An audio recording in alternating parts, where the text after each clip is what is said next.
Well, hello and welcome to Aftershock Online. Today we are very excited to have my good friend Wendy Hernandez with us today. Just to give you a quick background on Wendy, she's a Phoenix family law attorney, divorce coach, founder of the Hernandez Family Law Firm, and creator of Command the Courtroom. Having tried over 1,000 cases during her 22 years as a litigator, Wendy is a courtroom warrior who has tackled every type of family law matter, for divorce to child custody and everything in between, sharing secrets learned from the country's top law professors at the University of Notre Dame Law School. And during her battles on the family law frontline, Wendy inspires her clients to feel competent, confident, and comfortable in the courtroom. So welcome, Wendy. Thanks, Josh. I'm excited to be here. Yeah, no, we have all kinds of fun stuff to discuss today. Cool. But, real quick, right before we get into it, tell me a little bit about what got you into family law. Why did you choose that? Well, it's not that sexy of a story, unfortunately, but when I got out of law school in 1995, the market was saturated with attorneys, and it was just really difficult to get a job. And at the time, I thought that I wanted to be an entertainment lawyer or even a sports lawyer, but unfortunately, I lived in Phoenix, Arizona, which at that time wasn't the hot spot for entertainment or sports law. So what I ended up doing was going to the county attorney's office, and I became a prosecutor. Mm-hmm. And that's what I did for 3 years until I decided I really needed a way to pay my student loans, and I couldn't do that working for the government. So I opened up my own practice, and I did criminal defense work. Okay. And as I did criminal defense work, I came across a lot of clients who needed help with family law issues. They were getting divorces, they were having children and having child custody issues and child support issues. So I started taking on those cases as well. And then as things evolved, nearly 20 years later, my entire practice is family law. That's awesome. So, 20 years, that's a long time to be in a field, especially starting your own business, going out on your own. It was a big leap at that time. I mean, what were some of the thoughts that you had when you were going out on your own? How did you get business initially? Well, it was funny. When I opened up my own practice, I was 29 years old, and I'm not sure where I got the courage to do it, because I don't know that I'd do the same thing now, knowing what I know, but I did. I just knew that I could earn more money having my own practice than I was earning at the county attorney's office. Mm-hmm. At that time, and there still are contracts that you can get through the state of Arizona to represent indigent clients or represent clients in juvenile court. So I thought, hey, if I get a contract to represent these indigent clients, I only have to get so many cases per month mm-hmm. to meet my needs. Then on top of that, if I can get a private client here or there, I'll be doing better. And I just had it in my mind that that's what was going to happen, and actually that's what happened. And I got more private clients than I imagined. Mm-hmm. But back then, one of the strategies that I did when I opened my own practice, I remember I had a friend who was in the printing business, and she helped me print out some announcement cards on paper and mail them to every person I knew. It was a few hundred people, mm-hmm. just to let them know that I opened up my own practice. And I remember that just mailing out that card, that direct mail postcard, had me busy with private clients for at least a year. And I wasn't doing, just a certain type of case. I was doing all kinds of cases, but I was able to eat, which made me happy. Yeah. That's awesome. So in the very beginning, these were in your sphere of influence then? Correct, yes. Wow. So you did like a very specific direct mail piece, not like one where you buy a zip code, but you put something out to individuals that you knew. No, it's brilliant, because out of those 200 people, they all probably knew somebody over a course of a couple of years that was going through some sort of family issue, if not themselves. Exactly. And, so what was awesome about it was that, I remember I handled a case I'm from a small town in northern Arizona. So I handled a case for a man who had built something for somebody else. Mm-hmm. And so the man who built something, it was like some sort of clock made out of wood or something. So the man who had built something gave the product that he created mm-hmm. to the guy who ordered it, and the guy who ordered it never paid him. So I handled a contract dispute in small claims court for the guy who built something. These were both people I knew, unfortunately, from my small town. And then we got a judgment in our favor, and we got we garnished the guy's wages. Oh, and this was just like a few $100 case, but really what it did is it built goodwill. Mm-hmm. And my name started to circulate, hey, Wendy's somebody who's good, she's reliable, she can be trusted, and her rates are reasonable. I don't know that people would say that about me now in terms of my rates being reasonable. As I've gotten better, they've gotten higher. Right. But I started out really just helping people in any way that I could to get my name out. Well, I know many people that have used you over the years, and I can't say one of them would have anything to say, but she did a fantastic job. So you get what you pay for Thanks, sure. Josh. Well, let's fast forward a little bit, because you've obviously had a lot of success, but you were kind of early in getting into creating products that were outside of your family practice and just helping somebody through that process. Talk to me about what made you get into creating products, what those products are, and walk me through that a little bit. So I have created a brand in addition to my local law firm, and my brand is called Command the Courtroom. And so one of the things that I see people experience so much in my practice is that they come in to see me, they have a problem related to family law, and they feel desperate, they're terrified about the future of their family, and they don't know what to do.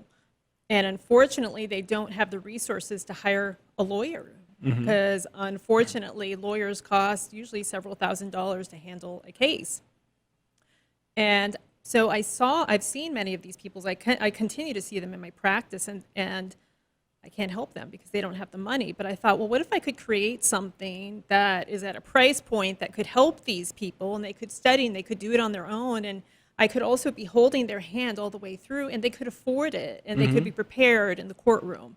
So that's when I created Command the Courtroom, and I have a couple of products through Command the Courtroom, and these products that I have, well, the first one is related just to child custody cases, helping people navigate through their child custody cases and knowing what the judge is looking for. And then the other product I have is Command the Courtroom, and that covers the skills that people need to know in the courtroom to effectively present a case to the judge. Because a lot of times when people who haven't been educated at law school get into the courtroom, they paralyze, they freeze, they don't know what to do.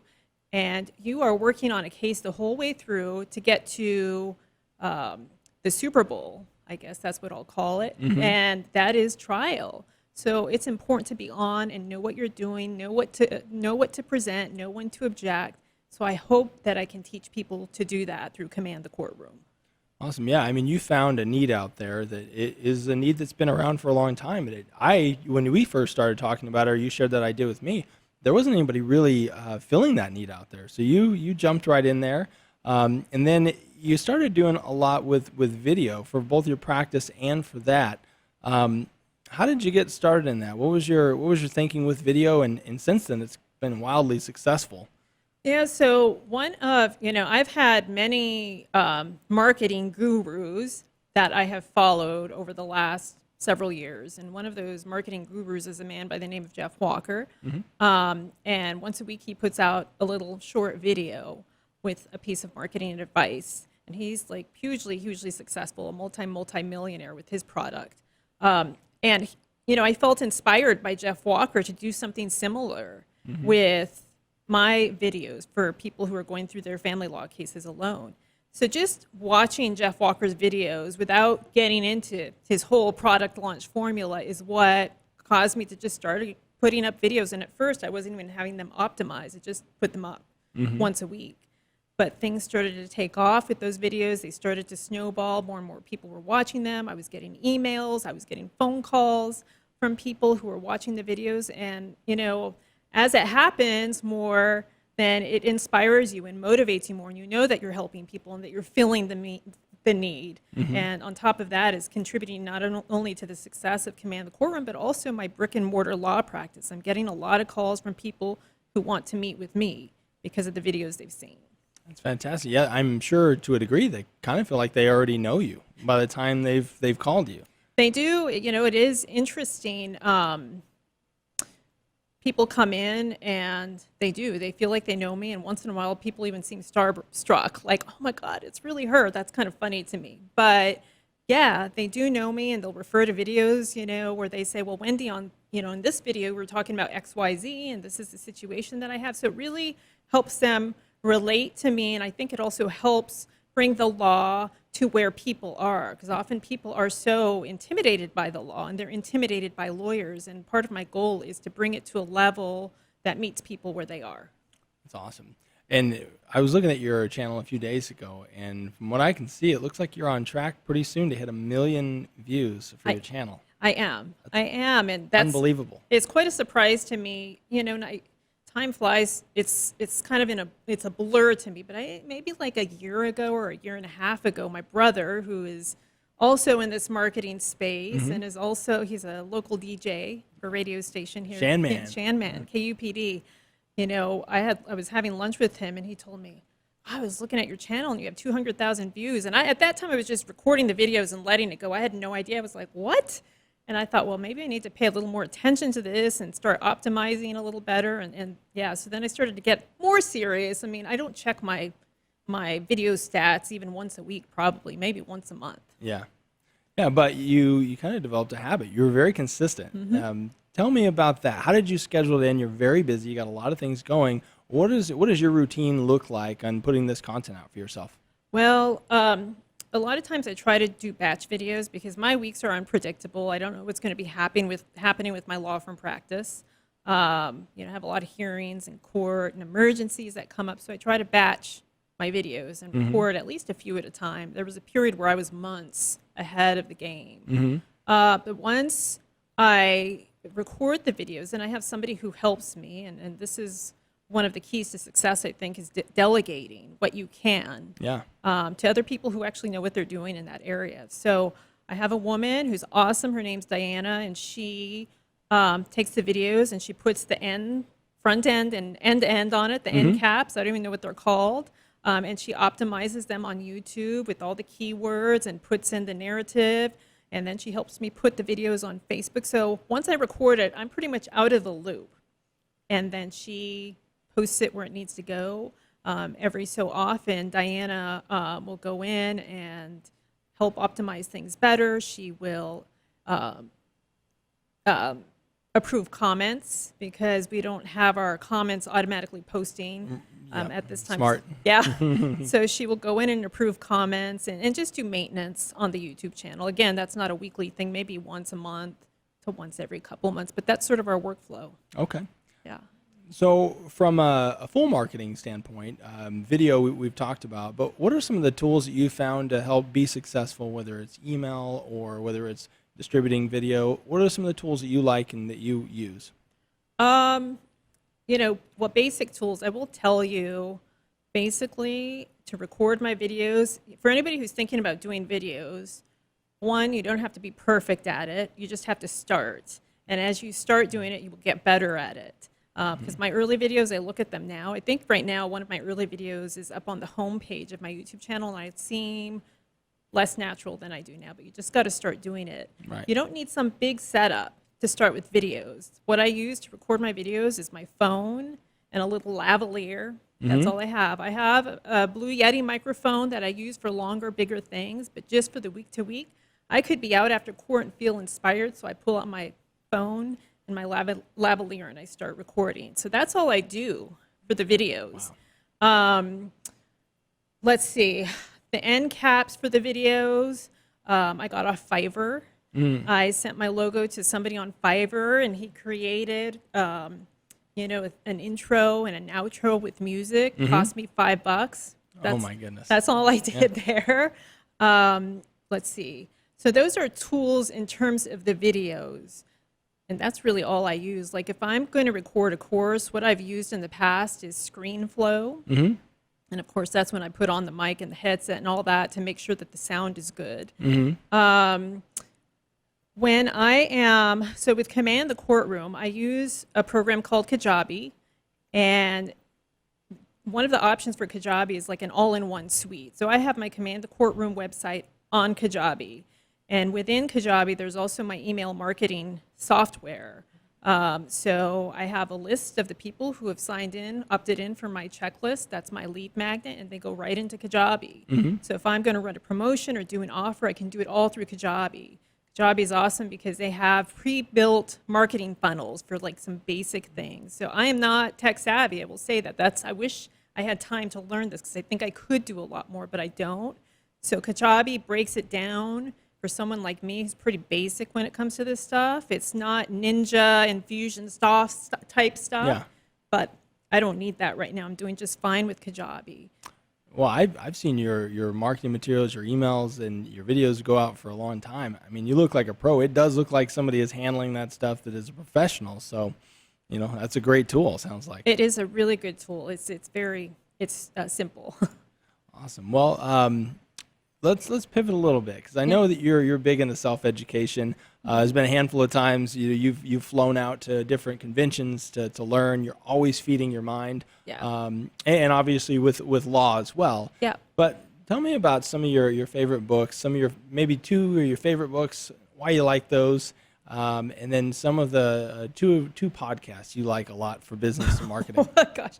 Well, you know what? I'm embarrassed to say I can't really speak to the podcast because I don't listen to a lot of them. My commute is like 3 minutes. Oh, well, that's fair. There's Yeah. not a lot of time. One that I've listened to that I do like, and it's for women entrepreneurs, and it's called Being Boss. Okay. And, I think it's awesome for women. I mean, it doesn't appeal to everybody. I know that the ladies who do the podcast just came out with a book. But not only do they speak to business, but they speak to a lot of matters in spiritual terms, which is appealing to me. So Being Boss is one podcast that I do like when I listen. And related to a female entrepreneur, I would say my favorite business book recently is called You Are a Badass at Making Money. And that book has been out, I think, for a couple of years. The author is named Jen Sincero. Okay. And, the title of the book would lead you to believe that it's just about making money. The book is just about making money. And it is about making money, but it's also about the personal inner work that you should do as an entrepreneur to lead you into a place of earning more money. And a lot of it, I think, has to do with mindset. That's why I love the book so much. Instead of having a mindset of just surviving, it's important to have a mindset of thriving. That's awesome. It's funny you bring that up, because you have to get yourself to a point to believe that you can make 100,000, $500,000, $1 million. You have to get yourself to that point. And I come from a small town in Arizona as well. So I grew up, just good-hearted people working hard at a mine, and there just wasn't the opportunity for you to do a lot of the things. And I know you come from a small town, so you don't see that. What were some of the things? Obviously this books helps, but what were some of the things you did early on to think, I'm a small town girl and I'm going to go succeed on a big level like you have? Well, at the point that I started doing that, I hadn't read any of these books that I'm reading now or listened to any of the speakers that I'm listening to now. But the earliest example I can think about is at 12 years old, I decided I wanted to be a lawyer. And I don't know why. I think it was a calling, for sure. Being a lawyer is a calling for me. But it never crossed my mind that would never happen. I knew that I would go to college and that I would get into law school. And so everything that I did every day was focused towards achieving that goal. And I never let doubt creep in. It was something that I wanted in my heart. And you know what? I achieved the goal. And there were little obstacles here and there. But even with those obstacles that came into my path, it still happened. So, as you turn into an adult and you get older, and we're in this business space and it's highly competitive, and you run across people who maybe aren't that great of people, and you have bigger obstacles, I try to remember, and it's not always easy, that, if there's something that I want, I just have to maintain my focus on what I want and keep the focus away from what I don't want. Because I think the mistake that a lot of people make is focusing on the negative. I don't want this, I don't want that. When you're so focused on that, I just think it makes it more difficult for what you want to flow into your experience. As cliche as it sounds, keep your eye on the prize. Correct. And keep your eye on the ball. Yep. That's right. Keep Exactly. moving forward. That's awesome. Yeah. So are there any other books that are top of mind for you that you're really enjoying now or have been crucial to your success? Let's see. Okay, so, and I don't, my business life is very intertwined with my spiritual life. And I don't want to get too woo-woo, because I know probably a lot of people who are listening to this podcast are not woo-woo. I would consider myself a woo-woo person, if that even makes sense. Yeah. But I love the Abraham Hicks series of books, and I don't know if you've heard of any of those. I haven't. They're really good books, and the books really essentially talk about what we're talking about. And, a lot of people know this as the law of attraction. It's just, so there are a series of books written by Abraham Hicks that talk about, the power of your thoughts. Manifesting money might even be one of the books. There's a bunch of them. So those are my favorite business books, although they're not necessarily, you wouldn't find them in the business section at Barnes & Noble. Right. Well, but they're huge, though, apparently, because, it's all about mindset. Correct. No matter what somebody's belief systems are, if you can get your mindset to a certain point, you're going to make decisions that are constantly pushing you towards whatever that goal is. So you can call it law of attraction. People can call it whatever they want, but it's, again, keeping your mindset going towards your goal. I agree, and people have to understand, like, our beliefs are such a big influence. If you believe you can't, then that's the truth. I think somebody really famous said that, right? Yeah. But what people don't realize is a belief is a thought that you just keep thinking, and you can change your beliefs. Just choose to think a different thought. Like, wear a rubber band on your wrist, and every time you think a belief that you want to change, snap the rubber band and snap yourself out of it and start thinking the belief that you want to think, and I think that'll inch you closer. That's true, and it's a mindset I think a lot of people miss is you can change your thoughts. You can. You have to train yourself because you think a certain way because of what you've done and patterns you've had in the past, but you can change it. It's just a matter of saying, I'm going to change it and then take an action towards it. That's right. And an easy thing that I try to do because, it's fun to bitch and complain, I have to admit. I like doing it. I don't know why, but I do. But, does it make me feel that great? Not really. So once in a while I get into this thing where I tell my husband, okay, like for this week, just for 1 week, can we promise to each other we're not going to complain about anything? I don't care what it is. I don't care how much somebody gets on our wood. We're not going to complain. And like it really shifts your life, how you feel. I feel happier and more uplifted when I'm not bitching and complaining. So maybe I'm going to do that this week. I think I'm in need of a non-bitching week. That's awesome. I might do that with you. I'll talk to Jessica and might be doing the same thing. Well, no, this has been a lot of valuable information. But let's go into our Aftershock 3 takeaways. So I'm going to read them, and I want you to expand a little bit on them and your thoughts. So the first one, research the questions your audience is asking.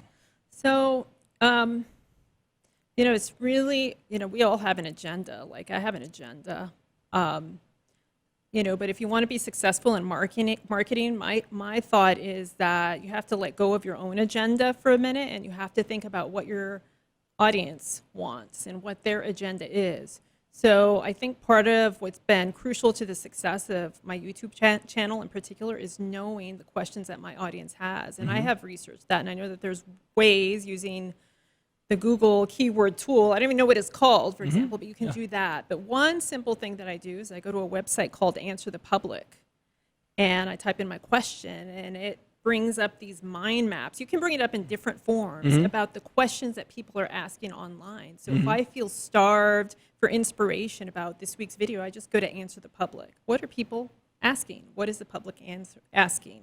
So that's number one. That's awesome. Yeah. I'll have to check that out. Quora sounds kind of similar. Probably, yeah. Man, I've seen that, but Answer the Public, okay. Yeah. So you said the second is give them the answer. So now tell me about that. So you're putting together content answering those specific questions? Correct. Yeah. So, gosh, and I forgot specifically what I was going to say about that. It seems fairly common sense, but how I started in this whole marketing space is learning about content marketing, which I think is so important. And I started out writing blog posts, hundreds of blog posts several years ago. And I love to write, and I'm a good writer. But however you choose to answer the questions, whether it be via an infographic or a blog post or a short video, answer the questions. And I think continuing to generate that content on a regular basis is going to bring you returns. So you have to be generating it on a consistent basis. And sometimes, it could take a while for you to see traffic, Right. or a return on that investment of time. But eventually it will happen if you're answering the questions that the people have. In your particular case, tell me, like, how long was it until you started to really see that traction hit from when you started? I would think, okay, like I really started seeing results. It was probably a year in, and it was a scary transition for me because I had this national firm handling my website, and I was literally paying them thousands and thousands of dollars to post content for me. And then there was one of the updates, and I got penalized because there was duplicate content on my site and another attorney's site, and that's what made me take another look. And my brother's like, hey, you could do this, and you wouldn't have to pay somebody several $1,000s. So we took down that site and built a new site. And of course, I had to create more content at that time. And it was a terrifying time because I didn't know what was going to happen. And thankfully, I still, I had the goodwill and referrals coming in because I don't think there was a lot probably coming in from the website. I started to see the uptick about a year in. And now I think it's 5 years after we made that transition. Things are going great. I'm getting a lot of calls every day. Like before, I felt lucky to get one call a day. I mean, that seems silly, I know. But really, and now I'm getting multiple calls a day or email inquiries or questions, to my personal email from people. So that was a long answer. No, yeah, that's great. Sorry, Josh. No, that's great. The last Aftershock takeaway was talk your client's language. Yeah, so I got my undergraduate degree at ASU, and my major was communication, interpersonal communication. And this is a very, basic skill, but I think a lot of lawyers in particular don't understand this. When you are trying to get clients, you need to speak their language. And, all of us in marketing or whatever our field is have learned a new language. And it's a foreign language to most people out there walking the street who need you. So you have to adjust your communication and talk in a way that the people you're trying to attract really understand you. Because if you're speaking Greek to them, a confused mind won't buy. Right. That's another thing that I've learned. So if you're talking in a language that they can understand and you're appealing to their pain point and to their emotion, then they will be more likely, to come with you. So again, another long answer. I'm a lawyer. I don't know what to say. No, it makes a lot of sense. Yeah. So we're going to wrap up now. I really appreciate you being on. I think this has been great. If you need a great family attorney, Wendy Hernandez is phenomenal. Go look at her reviews. You will be amazed. But with that, do you have any other asks for our audience today? Well, if you or anybody that is going through a family law issue, whether you're in Arizona or not in Arizona, I encourage you to go to commandthecourtroom.com. There's, I have a free resource there that people can download about the law when it relates to the best interest of children in child custody cases. So spread this if you know anybody who needs help. If you're local and you need a family law attorney, then go to hernandezfirm.com. And I think that Josh is going to post my contact information if somebody wants to get in touch directly and meet with me. Absolutely. Well, thanks again for being on. And thanks for tuning in to this episode of Aftershock Online. We look forward to seeing you in a few weeks. Thanks, Josh.